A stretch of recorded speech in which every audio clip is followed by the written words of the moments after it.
What's going on, guys? Welcome back to the channel. Hey, I know it's been almost a year, but it's 2022 and we're back. Hope you're excited about today's video, and today's topic is we're going to be getting into my top 3 baits for the month of January.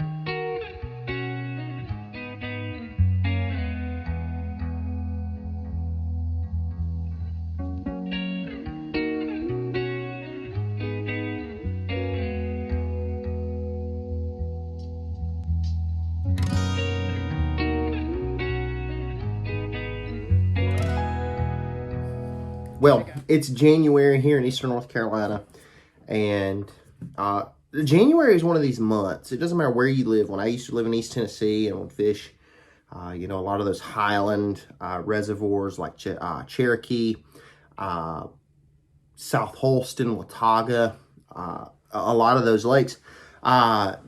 This time of year is what's known as Damiki season. So you're fishing a lot of, vertical fish. But these baits that I'm fixing to give you worked there in January. Man, they work in that Piedmont section of, maybe you're watching this and you fish Norman. Let me tell you, these baits that I'm fixing to give you right now will catch fish this time of the year. And then, hey, maybe you're like me, you live, way east, you're fishing a lot of river systems this time of the year. These baits will also help you. So let's jump into my top 3 baits for the month of January. And if you've been around the channel for any amount of time at all, you guys know that I'm a huge jerk bait fisherman. I love to throw a jerk bait. So a jerk bait is my number one. And it doesn't matter if you're fishing those deep highland reservoirs where you're fishing for smallmouth that are kind of wintering on, deep, long tapering points. I'm going to give you a jerk bait. Maybe you're fishing, some lakes in like a Piedmont region, maybe you're watching this and you're in the Raleigh-Durham area. So you're fishing, Jordan, Falls, Sharon Harris. I got a jerk bait for you. And then, hey, maybe you're fishing some coastal rivers. Hey, I'm going to have a bait for you as well. So let's jump into this. And what we're going to do is we're just going to we're going to go from altitude down.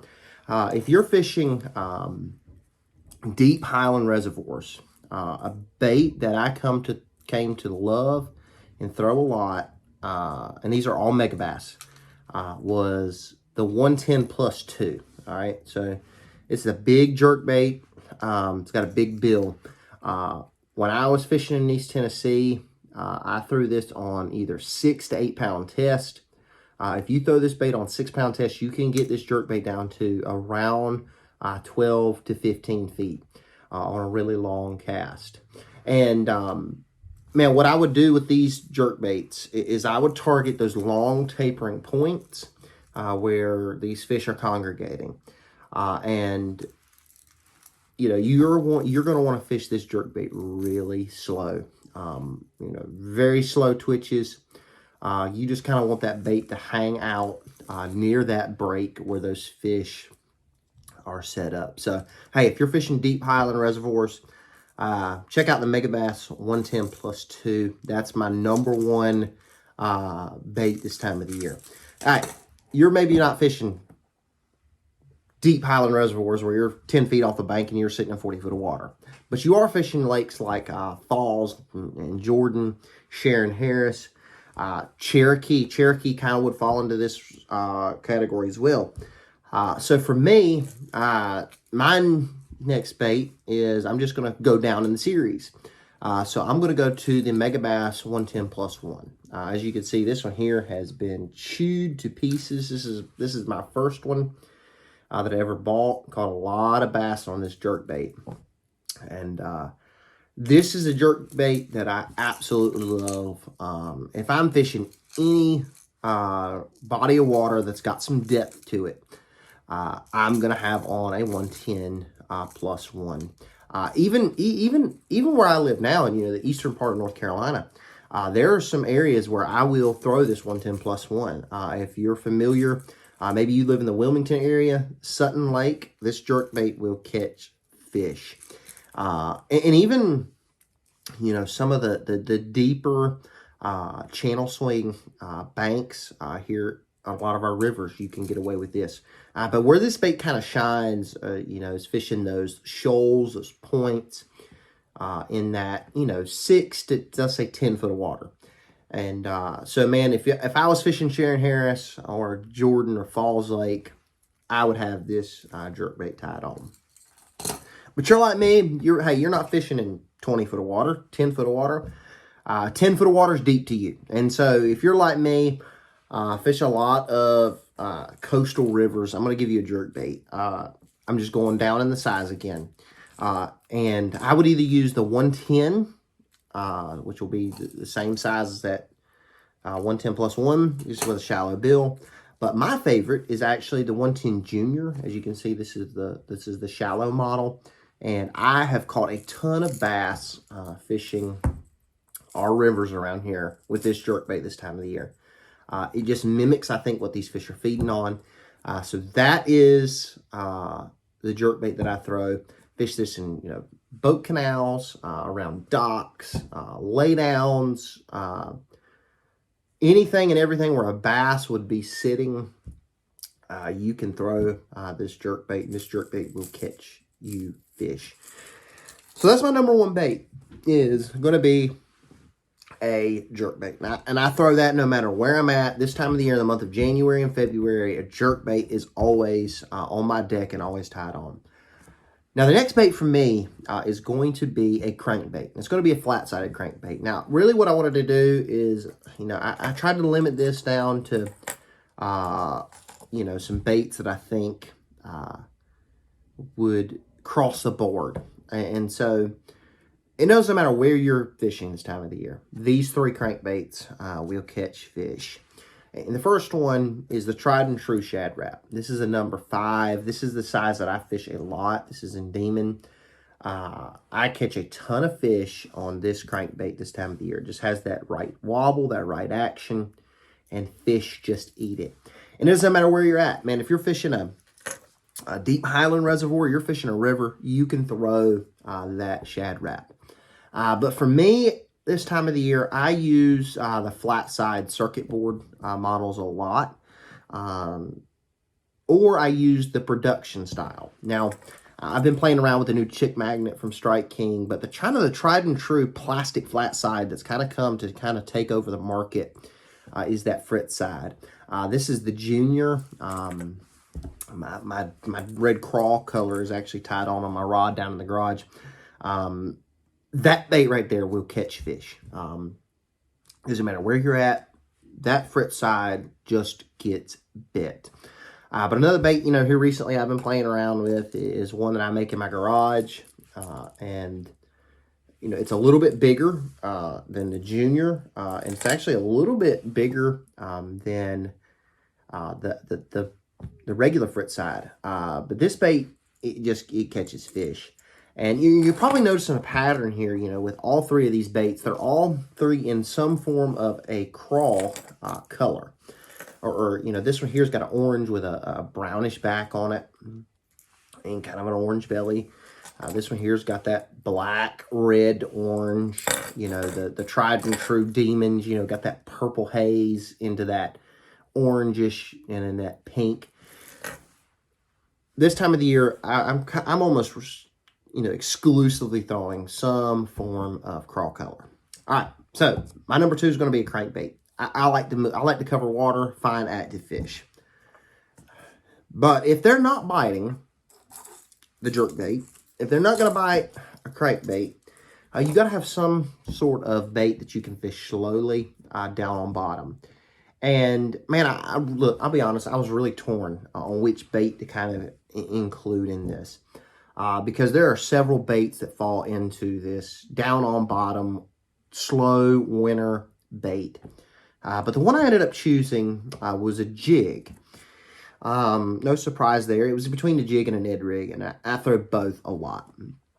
But this time of the year, I kind of tend to, gravitate more towards those smaller, compact jigs. This is a little ball head finesse jig, as you can see. Got a crawl trailer on it. It's a really small bait. As a matter of fact, let me try. As you can see, it's almost the same size as my crankbait, so it's not much bigger than a crankbait. But that's kind of, and you can see it's in that more crawl pattern.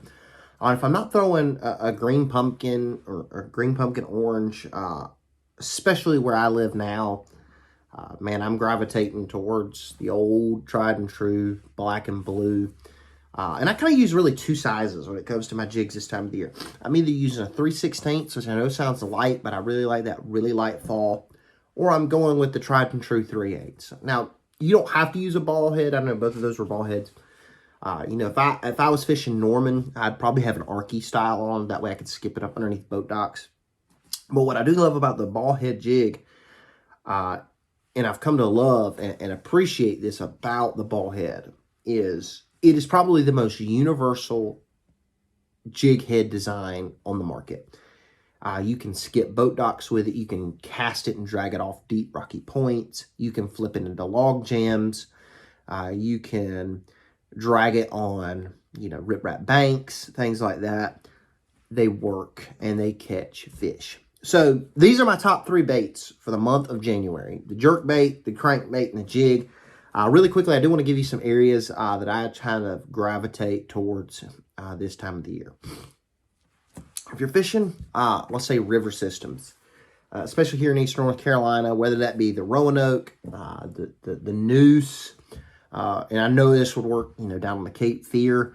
The one thing I try to do is I try to look for eddies where that current is not hitting. And a lot of times, in the summertime, those bass kind of, I've fished these rivers long enough now to realize this. Not that you can't catch a bass in a creek. But in the summertime, though, I think those fish move out of the creeks. They get into the river where the water's a little bit cooler. This time of the year, I think it's a little bit different. Those fish don't want to fight that current, so they pull into the creeks. And so what I do is I try to find the deeper side of the creek. And I will throw, 90% of the time, I'm going to throw a crankbait, and I'm going to fish a jig. Especially if I'm fishing at a river. Now, if I'm fishing, let's say, more down towards those lower ends, maybe you're fishing the Tar Pamlico, that Washington region, or you're fishing the Trent in that New Bern area, that's when I kind of add in, the jerk bait, because I think it mimics those bait fish that are in those areas. Not that a jerk bait won't work, fishing those creeks. I've just found that crankbait covers a lot more water and gets bit. So now, let's say you're fishing, these lakes, whether it be, Sharon Harris Falls, Jordan, that Piedmont area, Norman. This time of the year, I try to, I gravitate towards anything that's going to hold heat. It's nothing new. I'll fish riprap, chunk rock banks. I look for banks that are in that 45-degree angle.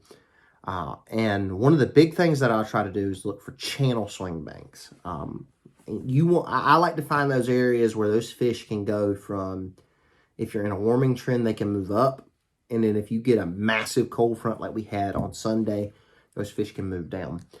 And that's where I'm going to throw the jerk bait. I'm going to throw a crankbait, and then I can really throw a jig. And all 3 of those baits will work in those areas, and look, a lot of times this time of the year, what I'll do is I will go through an area with one bait, turn around, go through it with another bait, and then before I leave, I will fish it with a jig, especially if I know there are fish there. Now, when you get up to these highland reservoirs, it was a learning curve for me when I first moved to East Tennessee and started bass fishing up there. I was not used to sitting in 20 foot of water, 10 feet off the bank. This time of the year, I try to go towards those banks that have a good amount of water depth on them, that are really close to deep water. And that's where I'm going to throw that crankbait.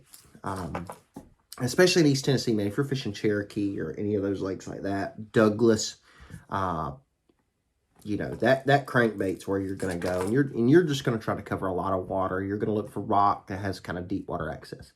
If you're fishing those deeper, lakes like Cherokee, South Holston, Watauga, that's when I'm going to reach to one of my jerk baits, depending on kind of the water depth. If I'm fishing deep, long taper and points, it's going to be that sucker right there, +1, +2. If is that if there's shallower banks, maybe channel swing banks, that I think those fish are sitting in an 8 to 10 foot of water, I'm going to go towards that 1+1.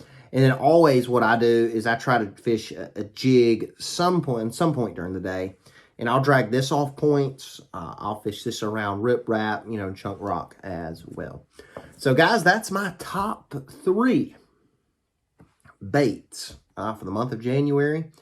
Whether it be the jerkbait, the crankbait, or the jig, if you fish these baits and you put the time in, one of these 3 baits it's always a producer. And so I would encourage you, if you're fishing this month, fishing the month of January, pick you up one of these baits and you will definitely catch fish. So anyway, guys, thanks for tuning in to the channel. I know it's been a little while, and I look forward to getting back out on the water. Things have kind of been a little hectic here at the Farley household. So we have been busy. Boat's been in the shop. So I've been fishing, doing a lot of inshore fishing with some guys from church, doing some bass fishing with my dad and my brother. So anyway, it's been a pretty awesome Christmas. So I'm looking forward to getting back on the water here soon. Should be getting my boat back in the next couple of weeks. And then, man, we're going to get back out on the water and hopefully produce some awesome content for you guys. Looking forward to this upcoming year. I got a lot of stuff planned, a couple big trips, and definitely going to be fishing some tournaments. Going to bring you guys along this year. So that'll be good. So, hey, guys, thanks for tuning in.